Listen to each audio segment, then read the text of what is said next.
రంగారెడ్డి జిల్లా మైలార్దేవపల్లిలో మంటలు ఇంకా ఎగిసిపడుతున్నాయి. మంటలను అదుపులోకి తెచ్చేందుకు ఫైర్ సిబ్బంది ప్రయత్నిస్తున్నారు. దట్టమైన పొగ కమ్ముకుంది. అగ్నికీలలు ఎగిసిపడుతున్నాయి. 5 ఫైర్ ఇంజన్లతో మంటలను కంట్రోల్ చేసేందుకు ప్రయత్నిస్తున్నారు. కాటేదాన్లోని రవి ఫుడ్స్ బిస్కెట్ ఫ్యాక్టరీలో తెల్లవారుజామున మంటలు చెలరేగాయి. అయితే ప్రమాదానికి గల కారణాలు ఇంకా తెలియలేదు.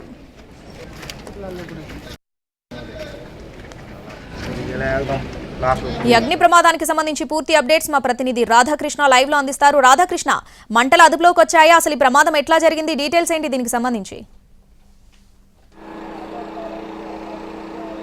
శ్రావణి, ప్రస్తుతం మనం చూడు నా వెనకాల బిల్డింగ్ మొత్తం కూడా పూర్తిగా డ్యామేజ్ అయిపోయిన పరిస్థితి మనకు కనబడుతుంది. ఇది పాహల్ ఫుడ్స్ ప్రైవేట్ లిమిటెడ్ కి సంబంధించిన కంపెనీ. ప్రస్తుతం అయితే బిల్డింగ్ మొత్తం కూడా పూర్తిగా డ్యామేజ్ అయిపోయింది. ఏ క్షణంలో కూడా బిల్డింగ్ మొత్తం కూడా కూలిపోయే అవకాశం అయితే కనబడుతుంది. పాహల్ ఫుడ్స్ ప్రైవేట్ లిమిటెడ్ అనేది ఫుడ్ సేఫ్టీకి సంబంధించిన ప్యాకేజింగ్ మెటీరియల్ ఏదైతే ఉంటుందో ఆ మెటీరియల్ని తయారు చేసే దానికి సంబంధించిన ప్రైవేట్ లిమిటెడ్ కంపెనీ. దాదాపు 100 మంది వరకు కూడా ఈ కంపెనీలో షిఫ్ట్ వైజ్ గా పనిచేస్తూ ఉంటారు. ఇవాళ ఉదయం తెల్లవారుజామున 3 గంటల సమయంలో పైన టాప్ ఫ్లోర్ లో మనకి రేకుల షెడ్ ఏదైతే కనబడుతుందో ఇప్పుడు కుప్ప కూలిపోయి ఉంది. ఆ షెడ్ మొత్తం కూడా ఆ దాంట్లో ఒక్కసారిగా మంటలు అంటుకోవడం జరిగింది. ఆ సమయంలో దాదాపు కింది ఫ్లోర్ లో 100 మంది వరకు కూడా సిబ్బంది పనిచేస్తూ ఉన్నారు.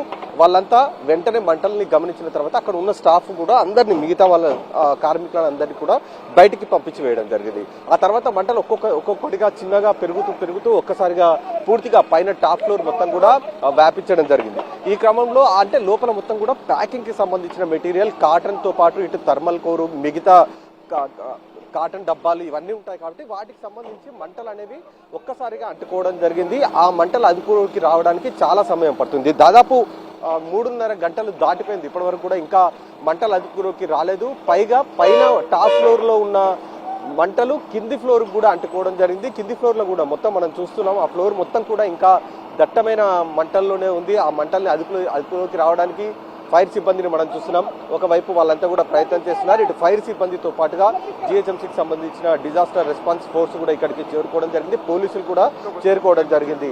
ప్రస్తుతం ఈ మంటలనేవి కూడా చుట్టుపక్కల ఉన్న కాలనీలలోకి వెళ్తున్న సందర్భం ఉంది. ఈ క్రమంలో అది ప్రమాదకరంగా మారిన సందర్భం ఉంది. కాలనీ వాసులు తీవ్రంగా ఇబ్బందులు ఎదుర్కొంటున్నారు. ఒకసారి మనం ఆ ప్రొడక్ట్స్ కి సంబంధించిన మెటీరియల్ కనుక చూడొచ్చు, ఎదురుగా మనకు కనబడుతూ ఉంది.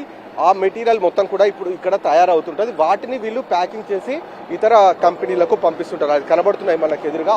అవన్నీ కూడా పైన టాప్ ఫ్లోర్ లో ఉంచడం జరిగింది. ఆ టాప్ ఫ్లోర్ లో మెటీరియల్ తీసుకొని సిబ్బంది కిందికి వచ్చి వాళ్ళ విధి నిర్వహణ అనేది చేస్తూ ఉంటారు. అయితే ఇందులో భాగంగా ఇవాళ తెల్లవారుజామున 3 గంటల ప్రాంతంలో ఆ షిఫ్ట్ కు కావాల్సిన మెటీరియల్ మొత్తాన్ని కూడా సిబ్బంది మొత్తం కిందికి తీసుకొని వచ్చారు.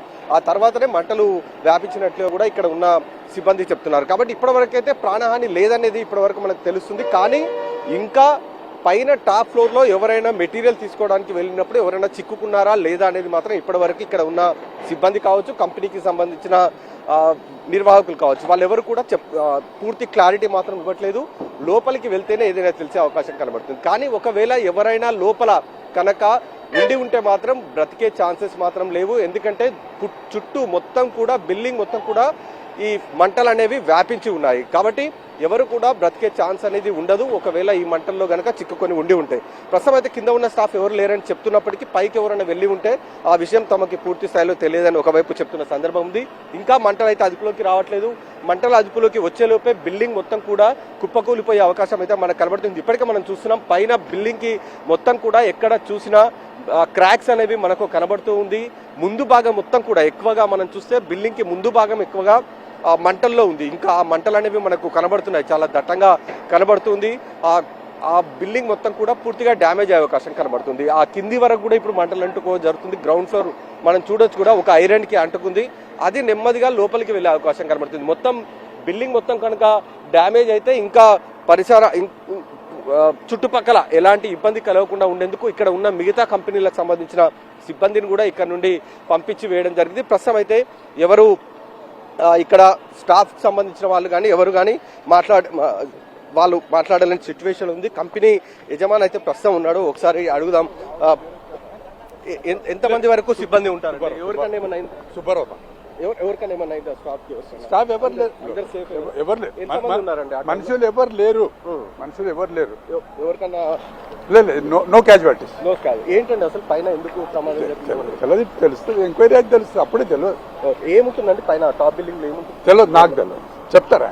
ఇది ప్రస్తుతం కంపెనీకి సంబంధించిన యజమాని ఇతను, తనకు పూర్తి స్థాయిలో సమాచారం తెలియదు, ఇక్కడ వేరే మేనేజర్ ఉంటారు, అతను మాత్రమే చెప్తాడు అనేది ఆయన చెప్తున్నారు. ఎవరికి మాత్రం ఎలాంటి క్యాజువాలిటీస్ లేవు అనేది అతను చెప్తున్న పరిస్థితి ఉంది. కార్మికులందరూ క్షేమంగా ఉన్నారు, కాకపోతే లక్షల రూపాయల్లో ఆస్తి నష్టం జరిగి ఉండవచ్చు అనేది మనకు చాలా స్పష్టంగా ఇక్కడ చూస్తే మాత్రం తెలుస్తుంది.